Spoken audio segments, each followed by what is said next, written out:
Y como les decía hace un par de semanas, el tiempo de cantar juntos es un tiempo también de edificarnos. Y bueno, siempre el Señor usa las canciones para seguir afirmando su verdad en nuestros corazones. Ahora lo que vamos a hacer es abrir nuestras Biblias para estudiar un pasaje y escuchar directamente la voz de Dios. Y estamos en Mateo capítulo 25. Hoy vamos a terminar el capítulo.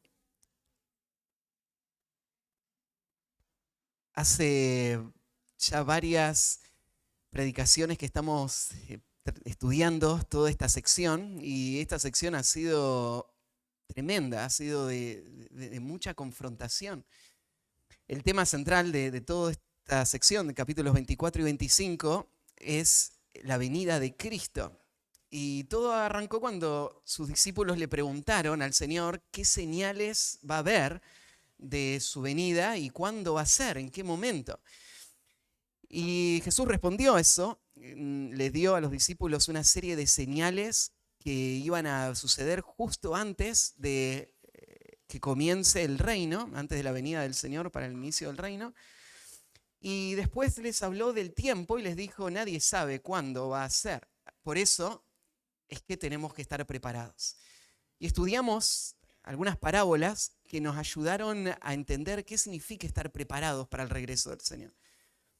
Y vivir con una actitud expectante no es solamente saber que Él viene, no solamente desear que Él venga, sino estar viviendo de tal manera que cuando Él llegue, Él nos encuentre fieles.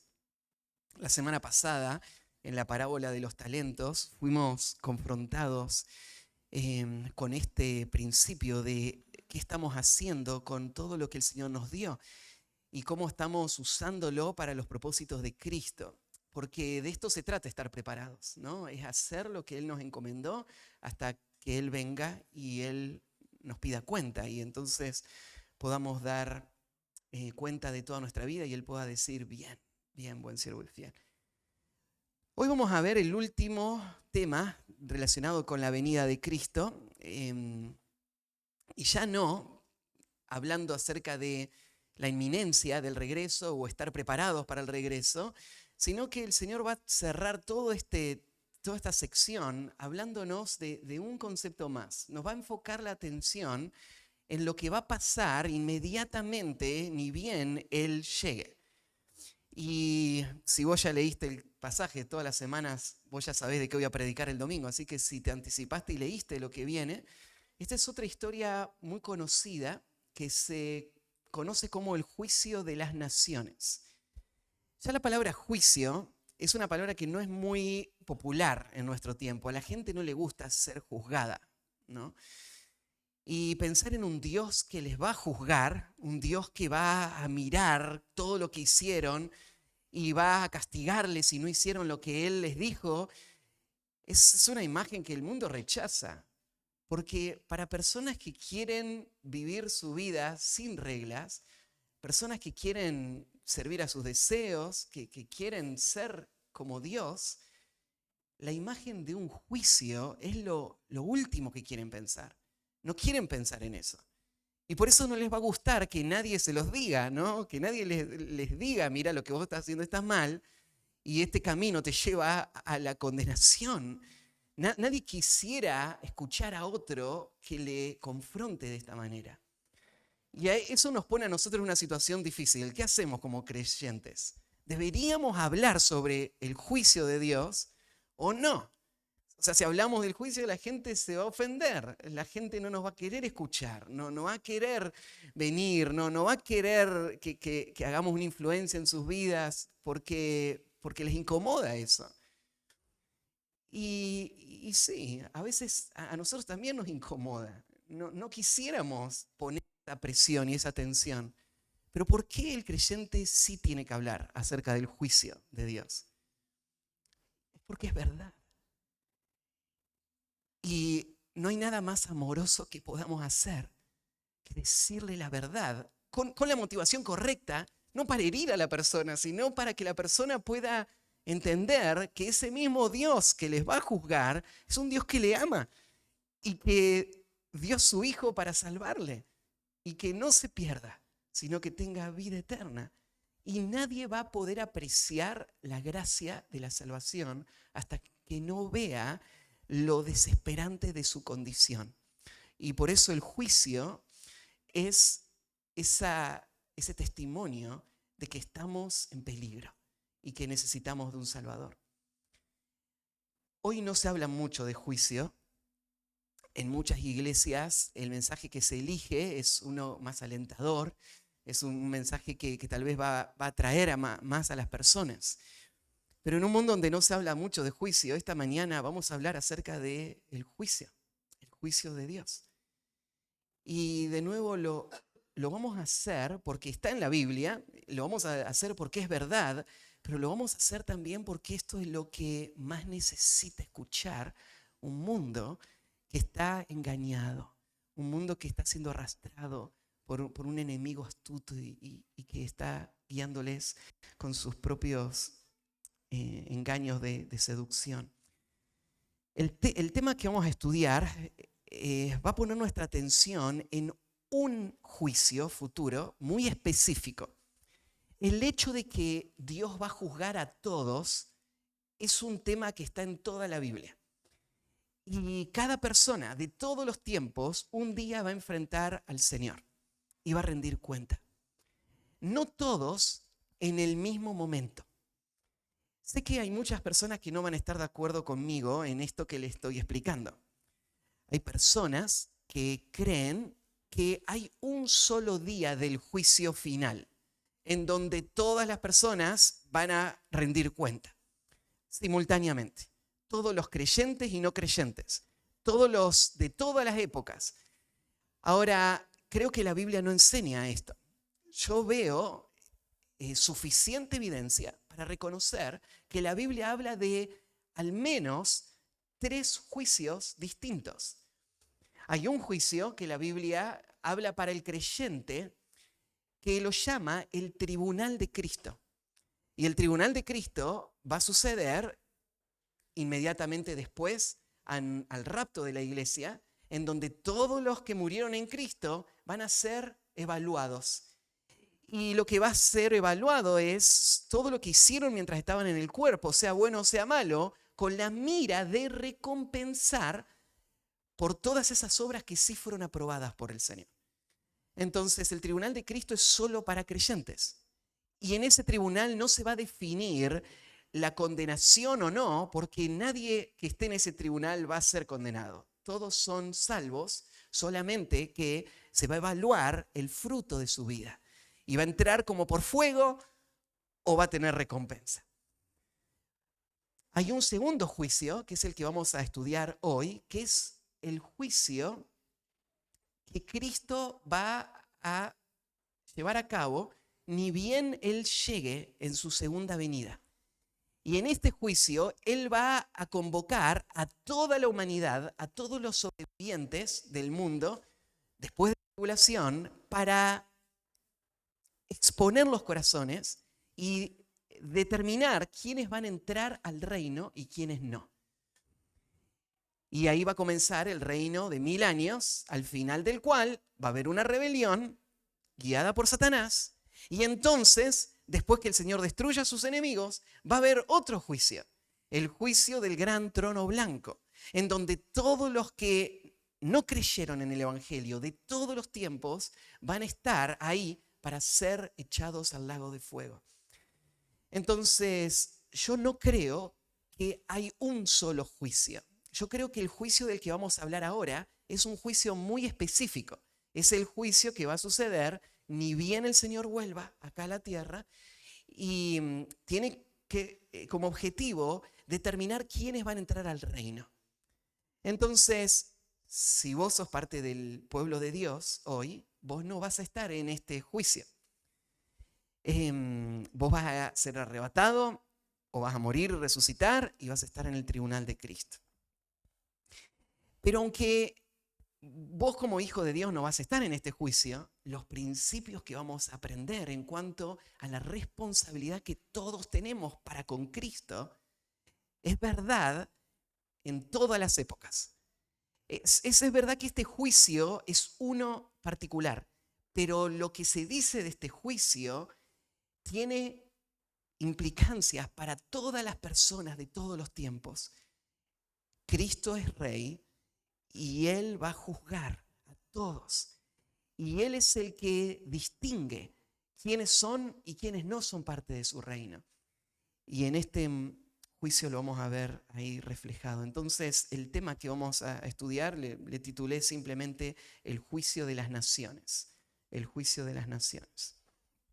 Y vamos a leer del versículo 31 hasta el final del capítulo para reconocer las características de este juicio futuro. Dice así: cuando el Hijo del Hombre venga en su gloria y todos los santos ángeles con él, entonces se sentará en su trono de gloria y serán reunidas delante de él todas las naciones. Y apartará los unos de los otros, como aparta el pastor las ovejas de los cabritos. Y pondrá las ovejas a su derecha y los cabritos a su izquierda.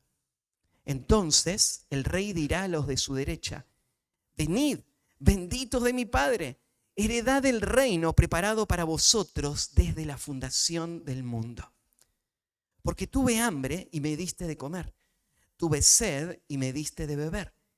Fui forastero y me recogiste, estuve desnudo y me cubriste, enfermo y me visitaste, en la cárcel y vinisteis a mí. Entonces los justos le responderán diciendo: Señor, ¿cuándo te vimos hambriento y te sustentamos? ¿O sediento y te dimos de beber? ¿O cuándo te vimos forastero y te recogimos? ¿O desnudo y te cubrimos? ¿O cuándo te vimos enfermo o en la cárcel y vinimos a ti?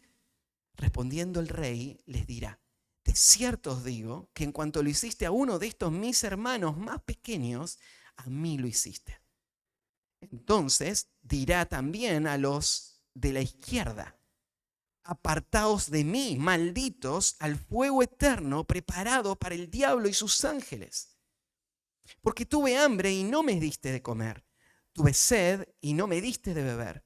Fui forastero y no me recogiste, estuve desnudo y no me cubriste, enfermo y en la cárcel y no me visitaste.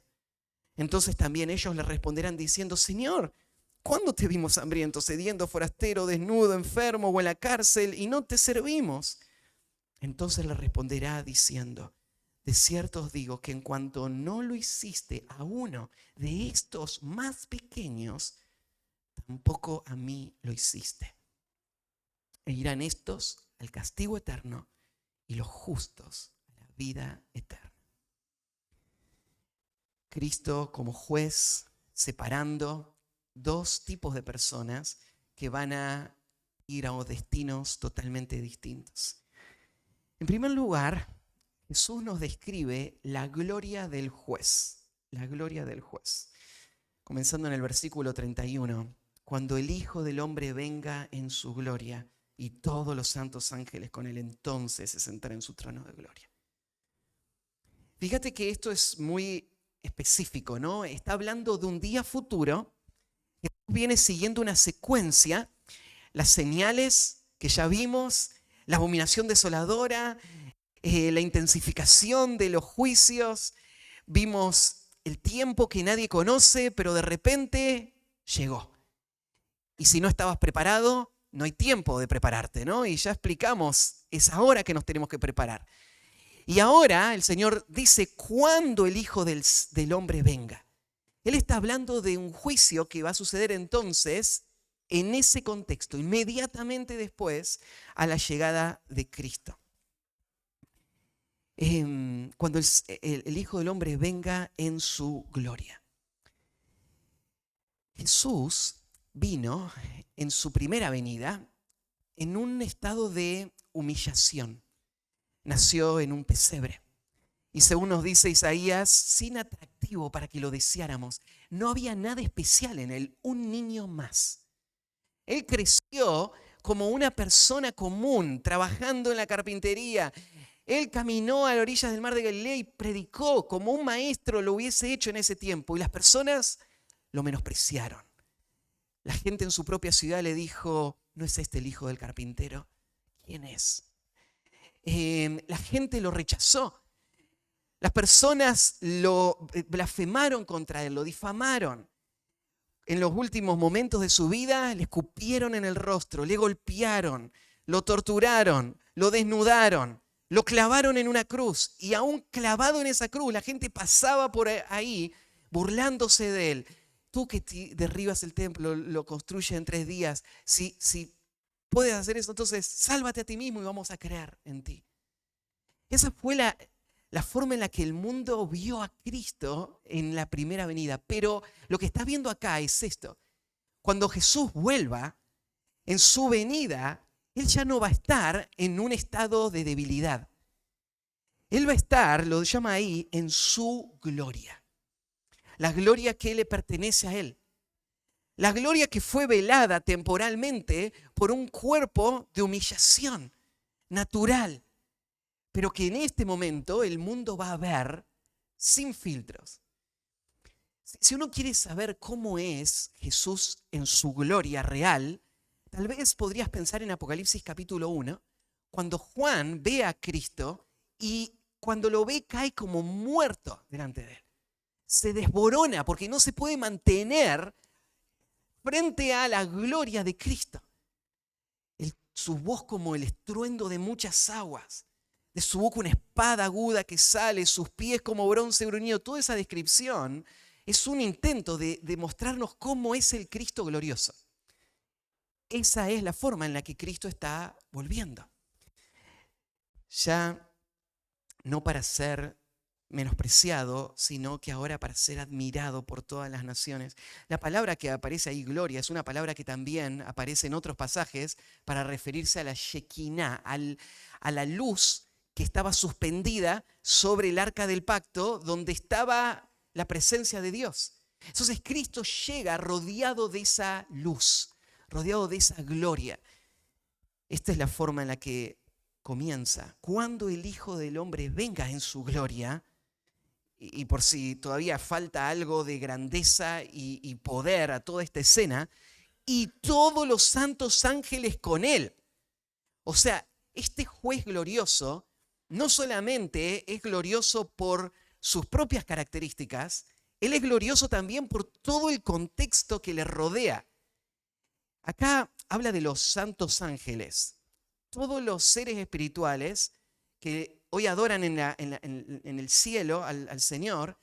No sabemos cuántos son. Jesús dijo que él podía llamar y venían más de 12 legiones de ángeles, o sea, más de 60.000 ángeles. La Biblia habla en algunos momentos de miles de millares de ángeles. No sabemos cuántos son, pero acá dice todos, todos y cada uno. Ni uno queda fuera.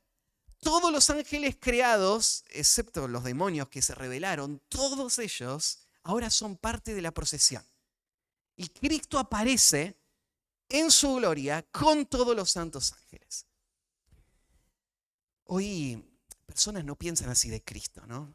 Cuando vos le decís soy cristiano, te toman como alguien que no piensa, ¿no? Alguien tonto, alguien que no vive la vida. Cuando piensan en Cristo, no suelen pensar con temor a Él. Lo piensan, ¿no es cierto?, como ese bebé del pesebre. Lo piensan como un hombre desnudo clavado en una cruz, como el consuelo de gente desvalida. Pero acá el juez llega y Él llega de una manera totalmente distinta a la que el mundo lo conoció. Él llega glorioso. Él llega con su cuerpo glorificado y exaltado, rodeado de todos los ángeles. Y esta es la escena. Hay varios pasajes en el Antiguo Testamento que muestran este cuadro también. Por ejemplo, ahí en Isaías 9,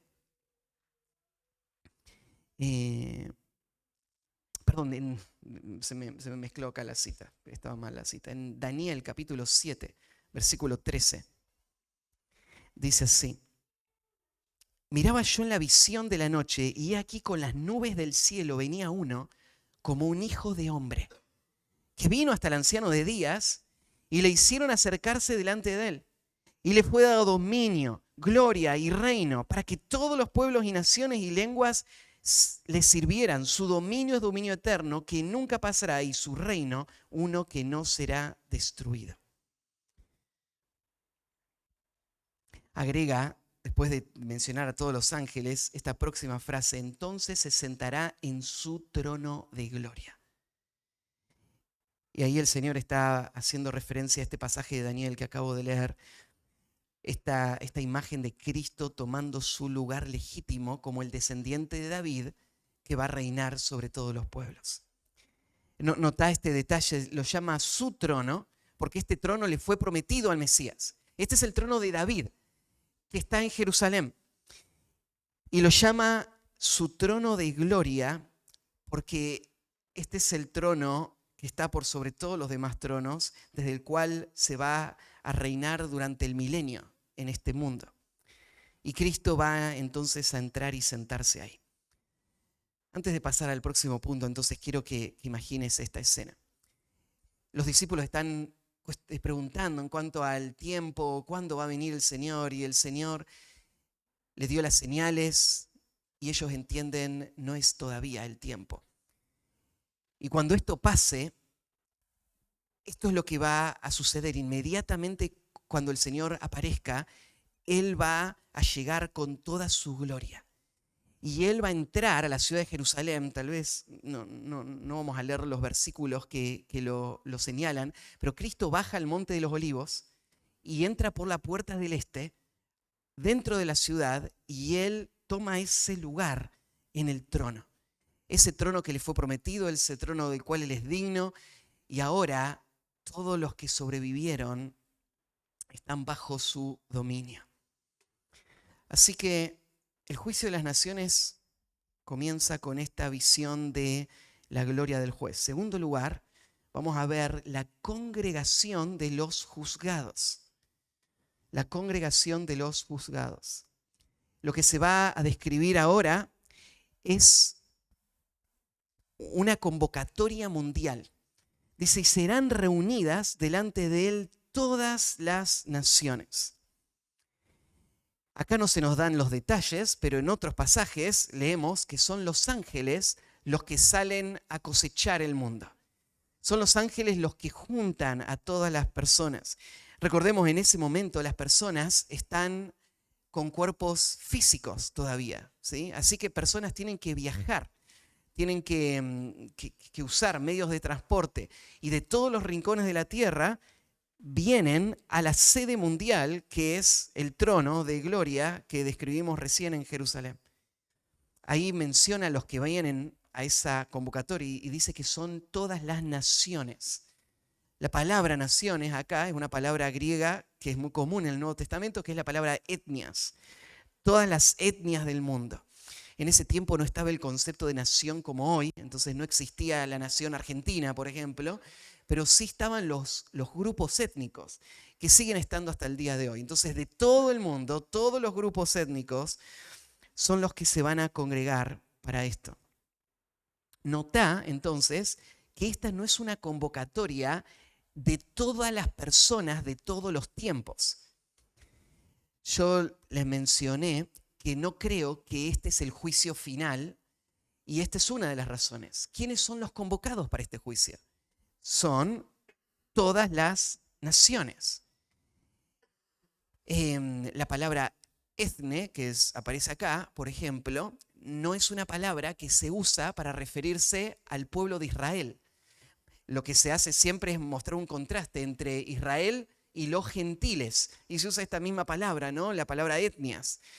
Entonces, si este fuese a ser el día del juicio final, no entrarían acá los judíos. Tampoco acá se menciona que haya una resurrección para este evento. Las personas que vienen a ser juzgadas no es que resucitan para ser juzgadas. Entonces, ¿cómo lo tenemos que tomar? Bueno, estas son personas que sobrevivieron a la tribulación. Ya varias semanas estudiamos sobre los juicios que van a venir y la cantidad de gente que va a morir. Pero va a haber un remanente que sobreviva. De esos, muchos van a ser personas que creyeron en la promesa y que no se pusieron la marca de la bestia, y otros de los que sí se pusieron. que no murieron porque no fueron a pelear esa batalla de Armagedón, por ejemplo. Y entonces, esta es la gente que va a ser convocada. Y van a ser reunidos de todos los rincones del mundo. Hay varios pasajes que hablan de esto en el Antiguo Testamento. Por ejemplo, en Joel capítulo 3 o en Isaías 66 se hace mención de la congregación de las naciones. Pero déjenme leer del Nuevo Testamento. En Hechos 17, versículo 30 y 31, se describe también así este evento. Dice, pero Dios, habiendo pasado por alto los tiempos de esta ignorancia, ahora manda a todos los hombres en todo lugar a que se arrepientan, por cuanto ha establecido un día en el cual juzgará al mundo con justicia por aquel varón a quien designó, dando fe a todos con haberle levantado de los muertos. Acá está hablando Pablo de esta convocatoria mundial en donde todas las naciones vienen y Cristo, que resucitó de los muertos, es el que fue designado para juzgar, para evaluar a todos. Así que la congregación, los que vienen ese día, son estos que han sobrevivido. Y fíjense la próxima expresión, dice, y apartará los unos de los otros, como aparta el pastor las ovejas de los cabritos. Esta imagen era común en aquel tiempo en que rebaños sean rebaños mixtos. Y entonces en ocasiones era necesario que los pastores separen. Y para el pastor no era difícil separar. La oveja y el cabrito se ven distintos. Tienen características físicas distintas. Hacen sonidos distintos. Entonces los pastores separan. Y este es el cuadro. Jesús es visto como un pastor. Él es el que tiene en su mano la vara de hierro para pastorear este mundo. Y antes de comenzar su reino, él lo primero que va a hacer es separar. Pero esta separación no es la separación de dos animales que van a servir para la vida de la granja. Esta es la separación que va a dividir dos tipos de personas que van a ir a dos destinos totalmente opuestos. Entonces, él va a apartar los unos de los otros, como aparta el pastor las ovejas de los cabritos. Entonces, este es el cuadro de juicio. Juicio, en este caso, no es un juicio para establecer el grado de culpabilidad, sino para establecer la naturaleza de las personas. Es para establecer si esta persona es oveja o cabrito. Y al final del día, esta es la distinción más importante que existe en este mundo. En este mundo puede ser que haya formas en las que nosotros estamos mezclados, pero Dios conoce cuál es la naturaleza de cada uno. En este mundo puede ser que alguien que no entiende podría mirar superficialmente y tomar todo como lo mismo, pero el Señor distingue los válidos. Él sabe, ¿no es cierto?, cómo suena la oveja y sabe cómo suena el cabrito. Él sabe cómo se ven cada uno. Y entonces, Él lo que está haciendo es distinguiendo estas dos tipos de personas. Hay muchos textos que yo anoté en cuanto a la imagen de oveja. Es claro, ¿no es cierto?, que se tome la imagen de oveja para referirse a los que van a entrar al reino, porque la Biblia es muy consistente en usar este cuadro, ¿no? Las ovejas son los que pertenecen a Cristo. Las ovejas son el verdadero rebaño de Cristo. Entonces, yo soy el buen pastor. El buen pastor da su vida por las ovejas. Y después dice, las ovejas oyen su voz, él las conoce y le siguen. La oveja es la que tiene la relación con el pastor. Entonces, en este caso, ahora cuando se describa a los dos grupos, se va a tomar de esta manera también. La oveja va a ser la que va a entrar al reino y el cabrito va a ser el que va a ser sacado, ¿no? Y va a ser condenado. Así que la congregación de los juzgados es esta convocatoria, todos vienen. En esta expresión, ¿no es cierto?, cuando decía que todas las naciones, se usa la palabra todo ahí para mostrar no hay nadie que queda fuera. Y yo decía, es verdad que en este día no van a estar todas las personas de todos los tiempos, pero todas las personas en algún momento van a estar delante del Señor, todas sin excepción. Entonces ese Rey glorioso, ese juez que conoce y que tiene la autoridad, es el que va a estar sentado en ese trono y su primer acto como gobernante mundial va a ser separar. Y Dios separa, y Dios distingue.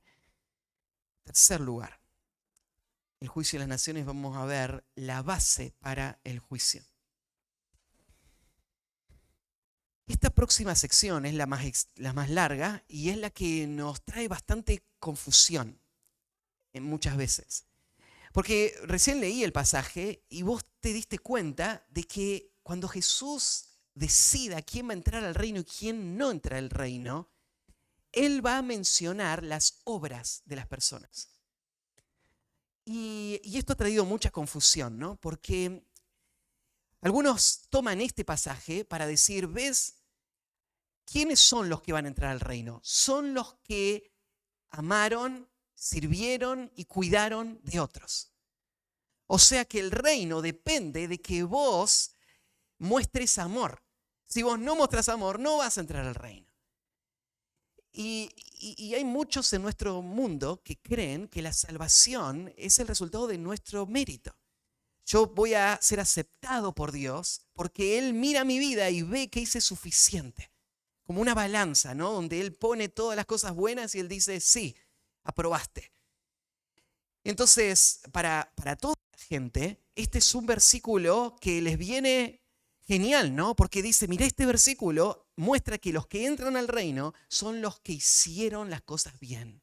Son los que realmente sirvieron, los que realmente amaron. Ahora vamos a ver detalles en este pasaje que te van a dejar sin ninguna duda de que el Señor no está diciendo de que las personas van a entrar al reino por eso que hicieron. Pero también hay otra confusión. Hay personas cristianas que dicen que las obras no tienen ningún lugar en la salvación.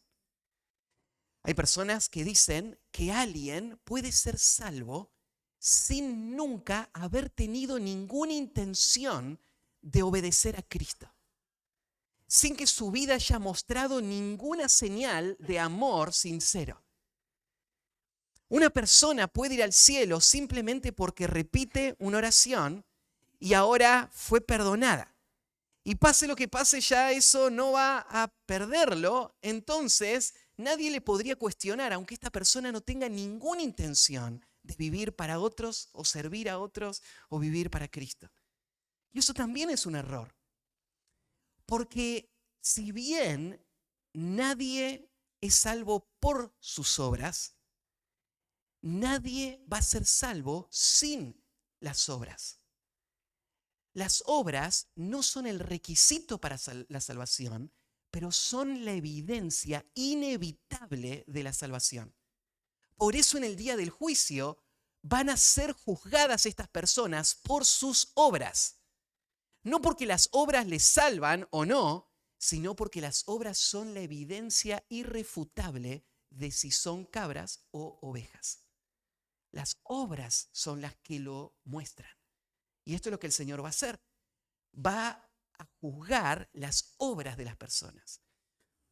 Entonces, este pasaje nos va a ayudar a tener ese punto crítico, ¿no es cierto?, en donde no creemos en un evangelio falso de mérito, pero a la vez creemos en la evidencia de una fe genuina en obras visibles. Y entonces vamos a ver ahora las bases para el juicio. Las bases para el juicio son las obras de estas personas. ¿Qué es lo que hicieron? Es lo que va a ser determinante para definir su destino eterno. ¿Van a ir al cielo o no? ¿Van a heredar el reino o van a ser condenados? Esto va de la mano con lo que nos dice Santiago, capítulo 2, cuando él habla de la fe que no obra, siendo una fe muerta. La fe muerta es una fe que no salva. La fe que salva es una fe que obra. Y en este pasaje se va a evidenciar esto. Entonces, miren las bases para el juicio. Dice el versículo 33, y pondrá las ovejas a la derecha y los cabritos a su izquierda. Aún este detalle de que la oveja esté a la derecha y el cabrito a la izquierda es un cuadro consistente con muchos pasajes que hablan de la derecha como el lugar del privilegio. Hablan de la derecha como el lugar de la cercanía. Entonces, la derecha es donde el Señor va a poner a sus hijos, a los verdaderos creyentes, y a la izquierda es que va a poner a los que no lo sean. Así que la división va a ser clara. Cada uno va a tener características distintas y no va a haber ningún error. Versículo 34. Entonces el rey dirá a los de su derecha, o sea, a las ovejas: venid, benditos de mi Padre, heredad el reino preparado para vosotros de la fundación del mundo. Notá que acá, por primera vez en todo el Evangelio, Jesús hace referencia a sí mismo como el Rey. Y este es un título apropiado para Cristo. Y más en este punto. Mateo, durante todo el libro, estuvo enfatizando que Jesús es el Rey. Él es el Rey legítimo, el Rey anunciado a Israel. Y Él viene a establecer su reino. Esta parte, por ejemplo, esta sección que estamos estudiando ahora, Mateo es el único que la cuenta. No vas a encontrarla ni en Marcos ni en Lucas. Mateo es el único que nos cuenta el juicio de las naciones. Porque Mateo está poniendo un énfasis especial en Cristo como Rey. Y ahora nos está haciendo pensar en la función del Rey. La primera actividad del Rey va a ser dividir. Y ahora lo nombra así. Jesús se nombra a sí mismo como el Rey. Es el Rey prometido, el Rey esperado por Israel. Es el Rey legítimo. El Rey dirá a los de su derecha: venid, benditos de mi Padre. Estas palabras, este juicio para los creyentes va a ser un día de gran gozo. Porque estas palabras son palabras de gran gozo, ¿no? Venid, acérquense. Es un llamado a esa relación que va a perdurar para siempre. Y esa descripción, benditos, benditos. Estos son los que han sido favorecidos. Son las personas que Dios ha decidido darles su gracia. Yo te dije, mira, hay muchos detalles en este pasaje que no te permitirían jamás pensar en una salvación por mérito. Acá está el primer detalle. ¿Notaste que dice ahí? ¿Quiénes son las ovejas? Son los benditos del Padre. O sea, Jesús está diciendo que ellos están ahí y tienen estas características y van a disfrutar de todo el reino porque el Padre quiso bendecirles. ¿De qué manera les bendijo el Padre? Bueno, hay muchos pasajes en el Nuevo Testamento que explican esto. En Efesios capítulo 1, Él nos bendijo con toda bendición espiritual en los lugares celestiales, en Cristo Jesús. Entonces, esta bendición de la que está hablando Cristo es la bendición que les llevó a la salvación a estas personas. Es la bendición de un propósito eterno, es la bendición de una obra particular, es la bendición de todos los beneficios del reino dados a aquellos que el Padre quiso salvar. Los benditos del Padre son a quienes está hablando Cristo ahora, son los que están a su derecha. La salvación es un acto de Dios. La salvación es del Señor. Por eso la salvación nunca aparece en la Biblia como un acto propio del individuo. Nunca vas a encontrar en la Biblia decir, vos te salvaste, sino siempre fuisteis salvados. Porque la salvación es algo que se recibe, no es algo que se alcanza, ¿no? Que se logra por mérito, por esfuerzo personal.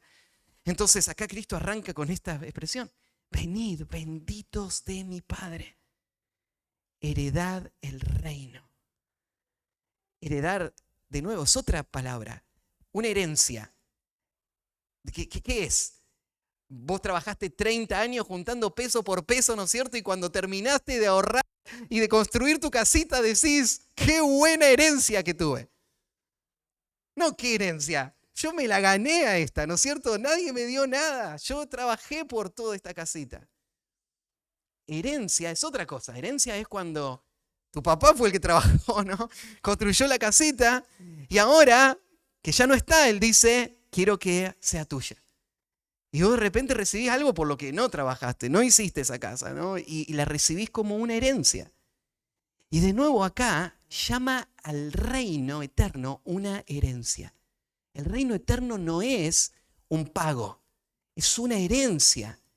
Es Dios, que es el dueño de todo, dándonos algo que es suyo, como un regalo sin mérito. ¿Y qué herencia es esta, no? Una herencia que no la puede describir Pedro de otra manera que poniendo cosas negativas, cosas que no es, ¿no? Incontaminada, inmarcesible. Una herencia que no se parece a nada de lo que hay en este mundo. Es la herencia del reino. Y ahora Cristo le está diciendo a ellos, acá está, hereden el reino. Bueno, por si faltaba todavía otro argumento de por qué la salvación no es un mérito propio, fíjate desde cuándo está preparada esta herencia con nombre, ya destinada, preparada para ellos. Heredad del reino preparado para vosotros. O sea, este reino no fue preparado por las dudas y ahí vemos quiénes lo van a disfrutar. Fue preparado específicamente para los que están ahí a la derecha del Señor, las ovejas, que lo van a recibir. El reino fue preparado para vosotros. Y bueno, ya no nos debería quedar ninguna duda para este punto, pero hay una más. Desde la fundación del mundo. Se me viene antes la palabra porque hay otros textos que usan la palabra antes, ¿no?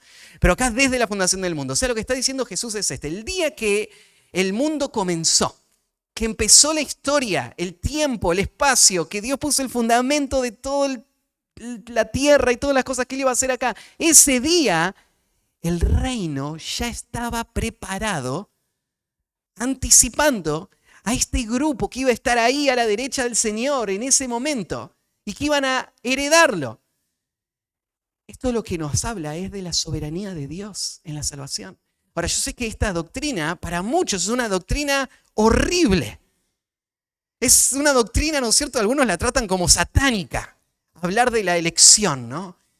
Porque según muchos, esta doctrina lo que hace es desfigurar el carácter de Dios y decir que Dios no quiere la salvación de todos.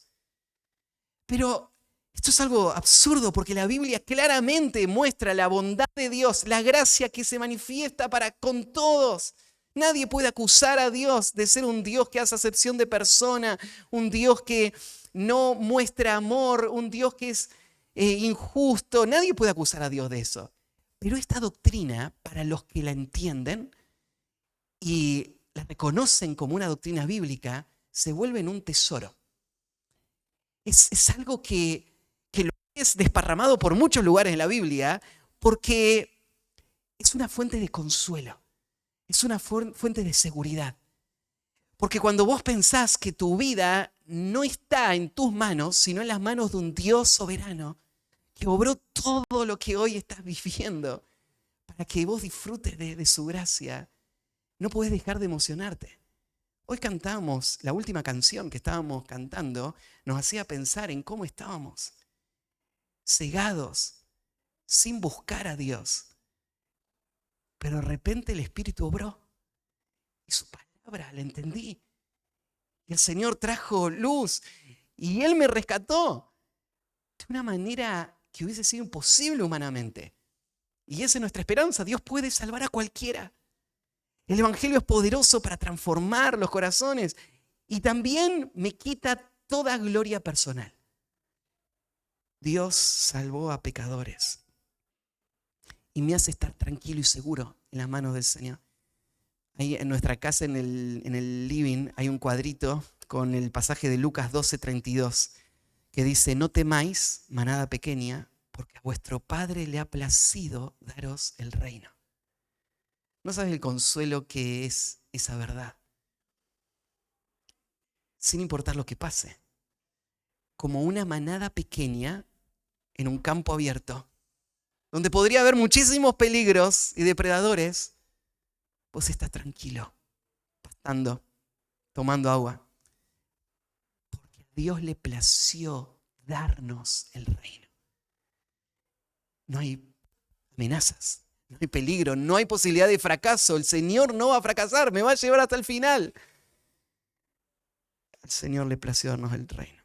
Ahí en Santiago 2 también hay un pasaje que habla de esta doctrina. Dice: hermanos míos amados, oíd.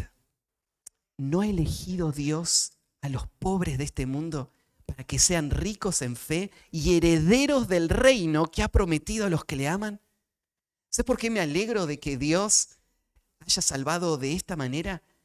Porque yo soy uno de estos, un pobre. ¿Qué merezco yo de parte del Señor? Todo lo que tengo es gracia. Y esto es lo que Santiago está diciendo. Él eligió a los pobres para que sean ricos en fe y herederos del reino. Nunca hubiese calificado, nunca hubiese dado a la medida, nunca me hubiesen elegido a mí. Pero el Señor sí lo hizo. Él es misericordioso. Segunda de Timoteo 1:9 dice algo muy parecido a esto. Y todos estos pasajes lo dicen los apóstoles porque lo aprendieron de Jesús. Jesús enseñó la doctrina de la elección mucho antes que Pablo la enseña, ¿no? Y Pablo le enseña, por ejemplo, aquí en 2 Timoteo 1:9 dice así: quien nos salvó y llamó con llamamiento santo, no conforme a nuestras obras, sino según el propósito suyo, y presta atención, y la gracia que nos fue dada en Cristo Jesús antes de los tiempos de los siglos. Antes de que exista el tiempo, en Cristo ya estaba asignada la gracia que nos iba a salvar y a llamar. Esto es de lo que está hablando Jesús.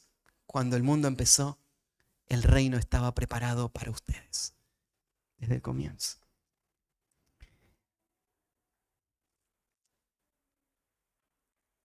Ahí en 2 de Corintios 2:9 también me anoté este pasaje. Antes bien, como está escrito, cosas que ojo no vio, ni oído yo, ni han subido en corazón de hombre, son las que Dios ha preparado para los que le aman. Ahora, estas son las ovejas, ellas van a recibir el reino. Pero lo que vamos a ver ahora es por qué Jesús dice esto de este grupo. ¿Por qué son ellos los que van a heredar el reino? Versículo 35. Porque tuve hambre y me diste de comer. Tuve sed y me diste de beber. Fui forastero y me recogiste. Estuve desnudo y me cubriste. Enfermo y me visitaste. En la cárcel y viniste a mí. ¿Qué está diciendo Jesús acá? ¿De que ellos van a heredar el reino porque hicieron todas estas cosas? Sí, ya expliqué. Antes de que ellos nacieran, ya estaba preparado el reino para ellos. Obviamente que no es por lo que ellos hicieron, porque antes que hagan nada, ya estaba para ellos. Entonces no es por lo que ellos hicieron. Cuando Jesús dice porque, ese porque está diciendo por qué Jesús dice que estas son las ovejas que van a heredar el reino. ¿Cómo las puede distinguir Jesús?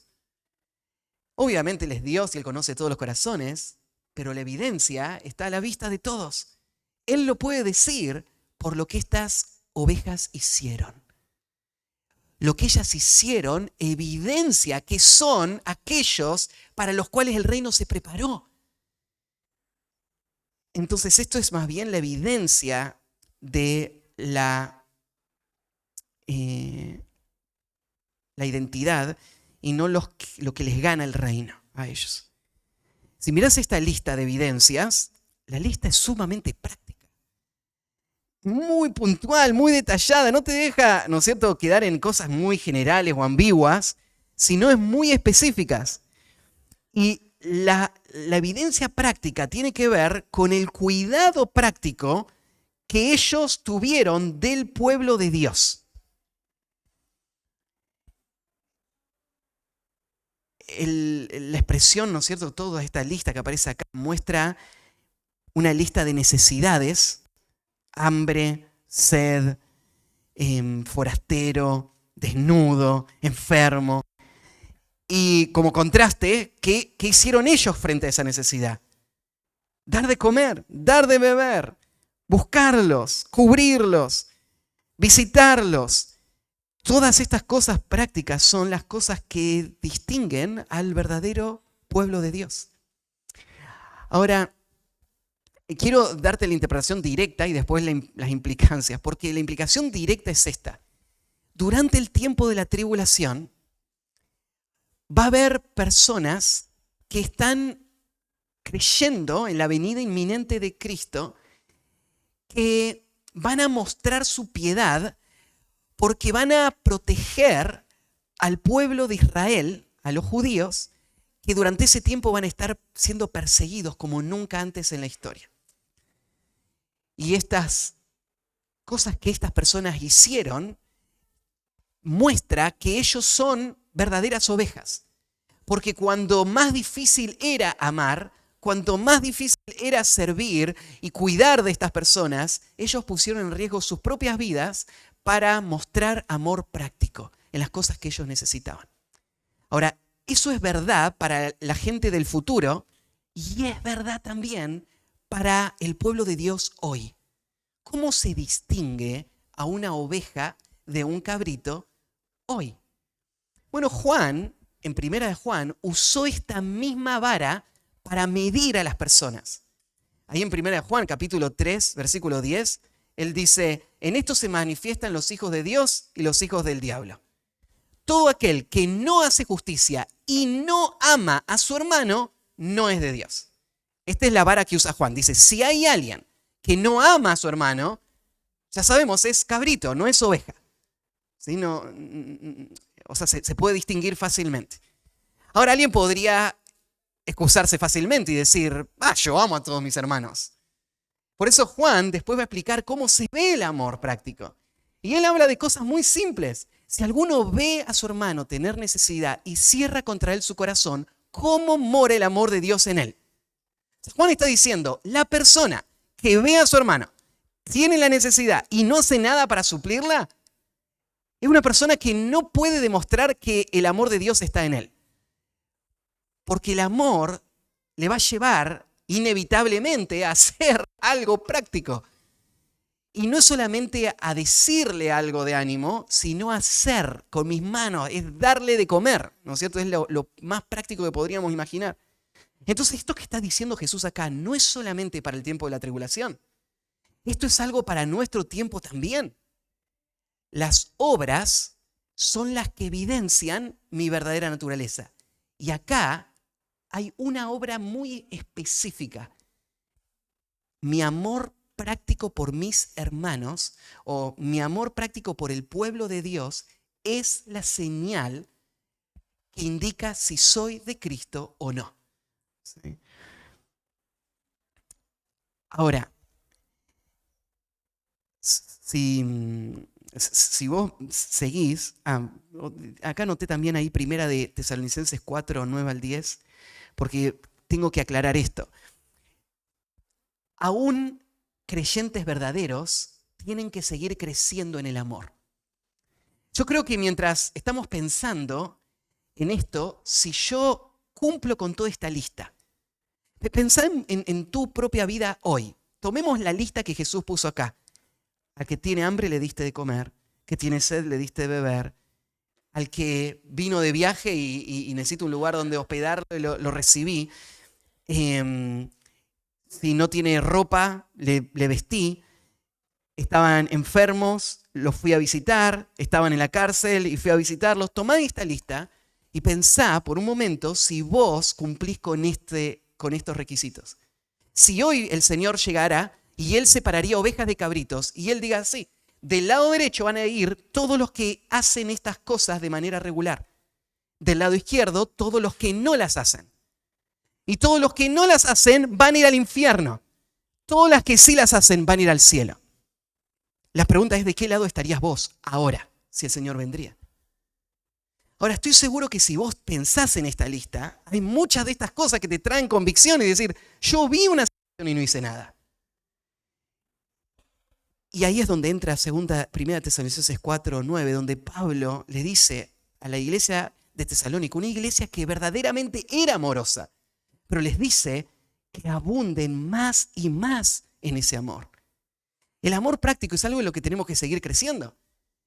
Tenemos que seguir haciendo morir nuestro pecado para poder ser libres, para poder amar de una manera más real y continua y sacrificial. Tenemos que imitar ejemplos de personas que lo están haciendo y vivir como ellos. El amor es algo en lo que tengo que seguir creciendo. Pero acá Jesús está describiendo no a personas que tienen que crecer en el amor, está describiendo a personas que no está eso en su naturaleza. Ahora, mirá el versículo 37. Cuando Jesús les dice esto a los justos, se sorprenden. A Jesús le está diciendo, ustedes lo hicieron. Y ellos dicen, ¿en serio? ¿Cuándo lo hicimos? Ahora, lo que te deja ver que ellos se sorprendan es que ellos no es que lo estuvieron haciendo para que los vean. Porque si eso hubiese sido la razón, cuando Jesús les diga, ustedes lo hicieron, ellos se han pensado, bueno, menos mal que te diste cuenta. Me esforcé un montón, ¿no? Ayudé a mucha gente, le di de comer a muchos, pero ellos parece que ni se dieron cuenta a todos los que le habían ayudado. Ni se dieron cuenta cuán arduamente habían vivido por el bien de otros, porque para ellos había sido natural. Pero no fue natural, fue sobrenatural. Digamos, fue algo natural producido sobrenaturalmente. Porque es natural para el creyente amar. Él no es que está pensando, quiero hacerlo para que esté seguro que voy a ir al cielo. Él no está pensando en eso. Él lo hace porque ama realmente. Tanto así que hasta se sorprende que Jesús se los señale. Pero esto no es normal, porque alguien sin Cristo no piensa así. Alguien sin Cristo no está pendiente de otros, vive para sí mismo. Entonces, esta gente hizo naturalmente lo que es sobrenatural. Ellos simplemente hicieron lo que sabían que tenían que hacer. Entonces se sorprende, ¿cuándo te vimos hambriento y te sustentamos, sedientos, te dimos beber? ¿Cuándo te vimos forastero? ¿Cuándo pasó todo esto? Y el versículo 40, y respondiendo el rey les dirá, de cierto os digo que en cuanto lo hiciste a uno de estos mis hermanos más pequeños, a mí lo hiciste. Jesús se identifica con su pueblo de una manera tan cercana que hacérselo a ellos es hacérselo a Cristo mismo. Acá hay otra señal, hay otra marca de por qué yo creo que esto está hablando de lo que va a pasar en ese tiempo de la tribulación con la gente que sobrevivió. Y es la palabrita hermanos. Dice que acá el rey dice, cuando se lo hiciste a uno de estos mis hermanos más pequeños. ¿A quién se refiere esa palabrita mis hermanos? Porque vos tenés un tercer grupo acá, ¿no? Vos tenés las ovejas a la derecha, los cabritos a la izquierda. Y las ovejas se le dice que a ellos se los deja entrar porque a los hermanos del rey ellos atendieron bien. Para mí no hay otra forma de interpretar esto que decir los hermanos del rey se refiere específicamente a los judíos que van a sufrir esta persecución durante el tiempo de la tribulación. Y la manera en la que los gentiles de ese momento muestren el cuidado práctico de los judíos va a indicar fe genuina. ¿Sí? Entonces, mis hermanos, ahí es muy específico. Ahora, lo que va a ser verdad en ese momento también es verdad ahora.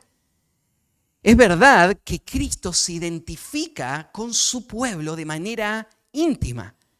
¿Se acuerdan cuando Pablo estaba yendo para Damasco y se le apareció el Señor en el camino? Y le dijo, Saulo, Saulo, ¿por qué persigues a la iglesia? No le dijo así, ¿no? Le dijo, Saulo, Saulo, ¿por qué me persigues? Jesús está pensando de que lo que Saulo le hace a los creyentes se lo hace a él. Claro, si ellos son el cuerpo de Cristo. Es Cristo mismo. Entonces hay una identificación íntima. Entonces, el mismo argumento va a ser Juan. Yo no puedo decir que amo a Dios y no sirvo a mi hermano en las necesidades prácticas que él tiene, porque servir a mi hermano es servir a Cristo. Es lo mismo. Entonces, la verdadera fe La verdadera piedad se ve en esa forma práctica porque está unido Cristo a ellos. Cristo y sus hermanos son una misma cosa. Y como se lo hicieron a sus hermanos, y mira esta próxima expresión, a mis hermanos más pequeños. O sea, hay algunos hermanos del Señor a quien hubiese sido fácil atenderlos si es que había un beneficio. Pero acá el más pequeño es como esa historia que Jesús contó. ¿Se acuerdan cuando haces una fiesta, no invitas a la gente poderosa, sino que vayas a las calles y busques a los desvalidos, a los pobres, a los indigentes, y a ellos los invites a tu fiesta? ¿Por qué? Porque ellos no te van a poder recompensar. Ellos no te van a poder devolver lo que vos le vas a hacer. Y eso es verdadero amor. El verdadero amor tiene que ver con el servicio a aquellos que no pueden recompensarme. Yo no estoy pensando hoy por vos, mañana por mí. No estoy pensando, ¿no es cierto?, en cómo esto me va a dejar parado frente a los demás que me vean hacer esta actividad. Es amor real, es amor sincero, es amor no hipócrita, sin fingimiento. Como dice ahí Primera de Pedro, capítulo 1. Entonces, donde se ve el verdadero amor es con los hermanos más pequeños, es con los menos visibles, es con los menos influyentes. El cuidado que tenemos con ellos en los momentos donde nadie lo ve. Entonces, de cierto digo, en cuanto lo hiciste a uno de estos mis hermanos más pequeños, a mí lo hiciste. Bueno, esta es la bendición para los de la derecha. Versículo 41, ahora el otro grupo. Entonces dirá también a los de la izquierda: apartaos de mí, malditos al fuego eterno. O sea, ese es el contraste total. Porque venid, le dice a un grupo, y al otro, apartaos. Benditos, le dice a uno. O sea, es la bondad de Dios reflejada en ustedes. Y ahora malditos. La palabra maldito acá no se usa en forma de insulto. No sería una palabra apropiada en nuestro vocabulario. En forma despectiva, esto es un insulto que se usa en muchos contextos. Esto está mal, esta palabra de esta manera. Pero Jesús lo está diciendo no en un sentido despectivo, sino en la realidad de que esas personas están bajo la ira de Dios. Esas personas están bajo la maldición de Dios. Dios dice mal de ellos. Dios dice que ellos van a ser castigados, atormentados, van a ir al fuego eterno. Son malditos y son echados al fuego eterno. Se hace esta aclaración también: preparado para el diablo y sus ángeles. Y quiero aclarar esto. A veces tenemos esta imagen de usar este texto de esta manera. El Señor preparó el infierno para el diablo y sus ángeles y no para personas. Y personas terminan yendo ahí porque rechazan el Evangelio. Ahora, es verdad que personas son culpables de haber rechazado el Evangelio, pero no creo que sea el sentido de este pasaje.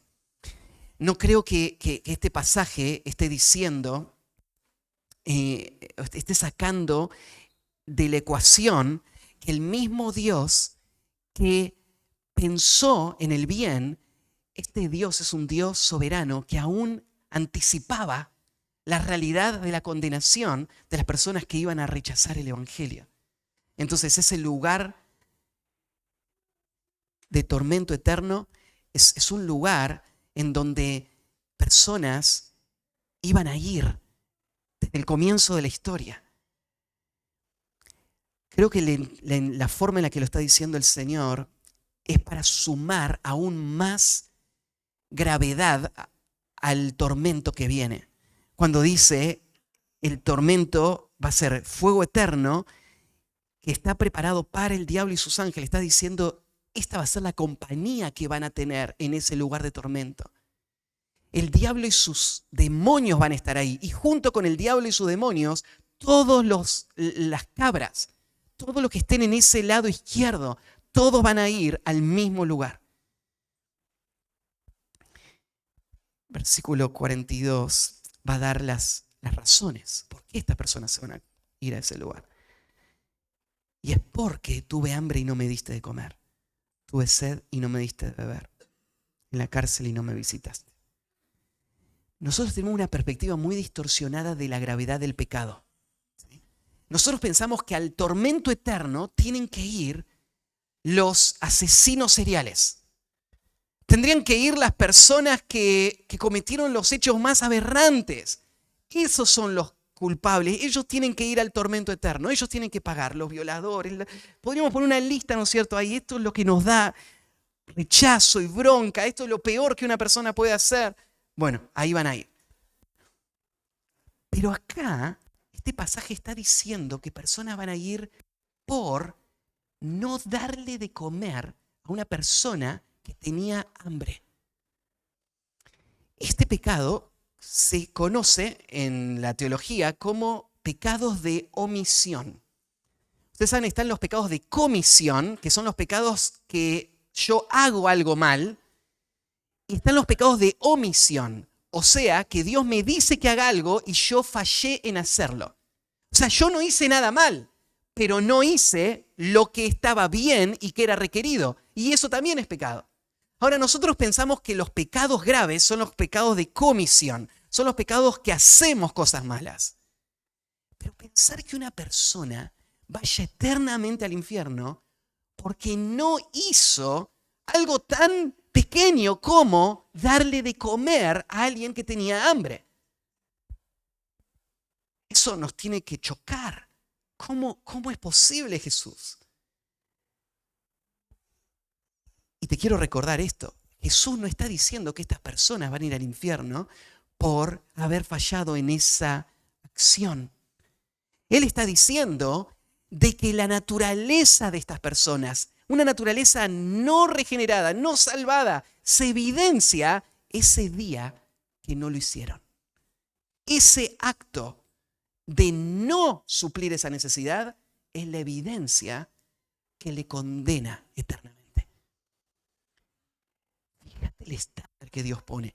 Si es verdad que personas por no dar de comer van a ir al infierno, claramente todo lo demás está incluido también ahí. Esas personas son culpables de muchos pecados, de comisión y de omisión. Pero acá Jesús está señalando uno.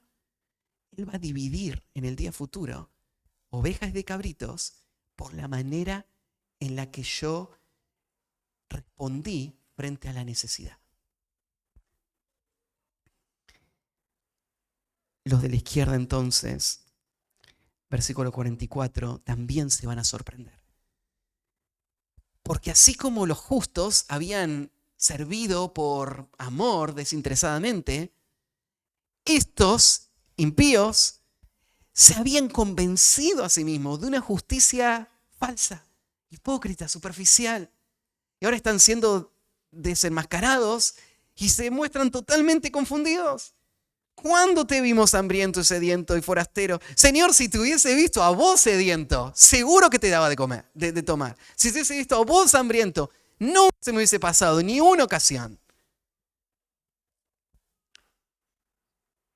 Y sí, pero lo hubiesen hecho para ganarse el cielo, ¿no? Y el cielo no se gana por servir a Cristo.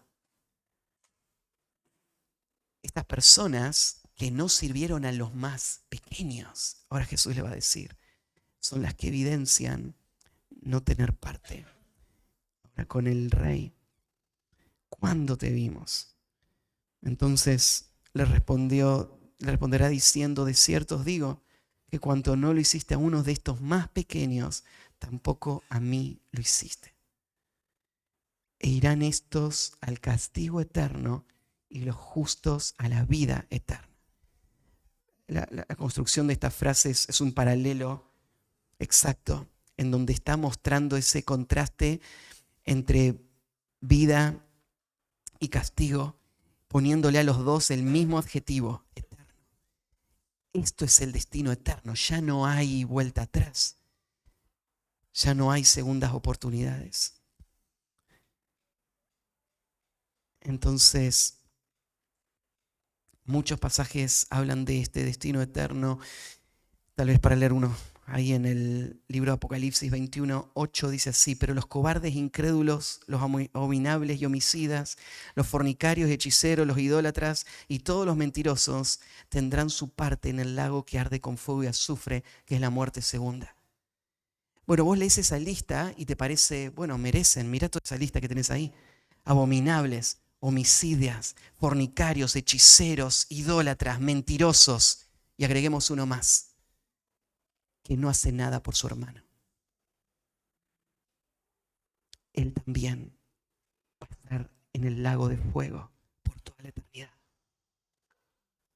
El que no siente compasión, el que vive para sus propios intereses y sus propios deseos. Es este pecado de omisión que Jesús está señalando tan claramente. Estos al castigo eterno. Y los justos, y ahora el contraste, ¿no es cierto?, a la vida eterna. Y ahí en Mateo ya estudiamos ahí en el capítulo 14, 33, dice: entonces los justos resplandecerán como el sol en el reino de su Padre. El que tiene oídos para oír, oiga. Entonces,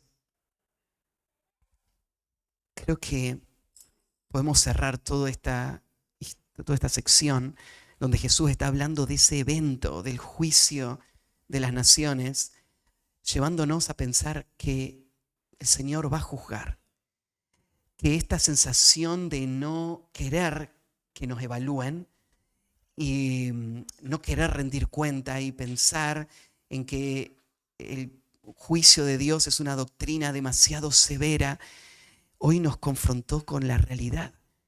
Todos vamos a enfrentar al Señor y Él va a dividir a todos. Hay solo dos destinos, hay solo dos grupos.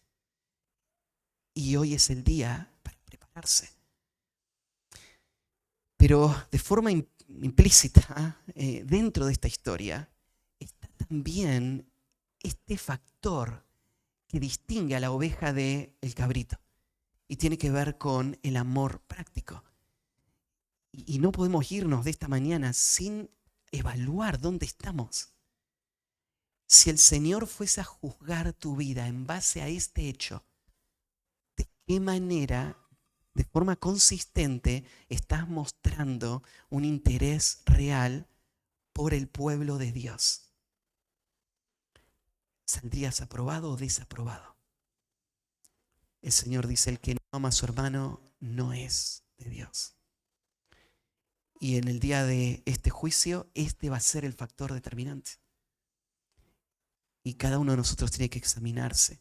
Y como Pablo le dijo a los tesalonicenses, seguir creciendo. No hacerlo para ganar el cielo. Vos no vas a ganar el cielo por traer alimentos a la canasta de amor que está ahí afuera. Pero gente que va al cielo debería traerlos, ¿no? O sea, no para ganarlo, sino como algo práctico. Decir que hay gente que lo necesita, podemos ayudar. Te lo digo como un ejemplo menor dentro de toda una vida en la que tenemos que estar mirando a nuestro alrededor y pensar quiénes son las personas que necesitan, de qué manera podemos ayudar. Esto es lo que marca el verdadero pueblo de Dios. Bueno, vamos a terminar orando. Padre, gracias porque tú has obrado de forma milagrosa para rescatarnos. Señor, gracias porque estuvo en tu plan y en tu propósito rescatarnos. Y gracias, Señor, por el nuevo corazón que tú le has dado a tu pueblo. Pero confesamos de que el pecado que todavía está en nosotros interrumpe un amor libre, un amor efectivo.